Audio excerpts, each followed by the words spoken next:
மனுஷன்ட்ட பணம்ங்கிற ஒரு விஷயம் இல்லைன்னு சொன்னா அந்த பணத்திற்காக அவனுடைய குணம் அழிந்து போகும், மனம் அழிந்து போகும், குலமும் சுற்றமும் அவனை விட்டு போயிடும் அப்படின்னு நம்ம எல்லாத்துக்கும் தெரியும்.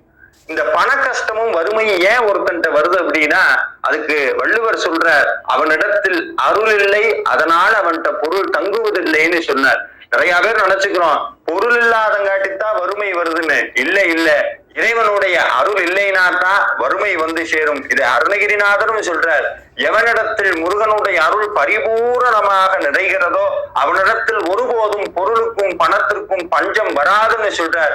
அப்ப இனிமேல் முருகன்கிட்ட போய் முருகா எனக்கு பணம் கொடு, என் பண கஷ்டத்தை நீக்குன்னு சொல்லாதீங்க.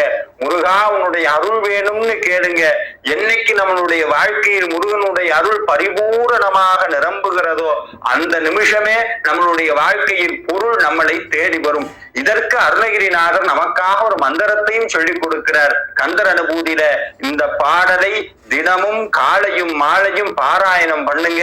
நம்ம வாழ்க்கையில இருக்கக்கூடிய வறுமைங்கிற பாவி நம்மளை விட்டு வெளியேறுவான். முருகனுடைய அருள் நிரம்ப நிரம்ப இந்த வறுமைங்கிற பாவி நம்மளை விட்டு போவான். அந்த பாடல் என்னன்னா, வடிவும் தனமும் மனமும் குணமும் குடியும் குளமும் குடிபோகியவா அடி அந்தமிழா அயிர்வேல் அரசே மிடியென்றொரு பாவி வெளிப்படனே.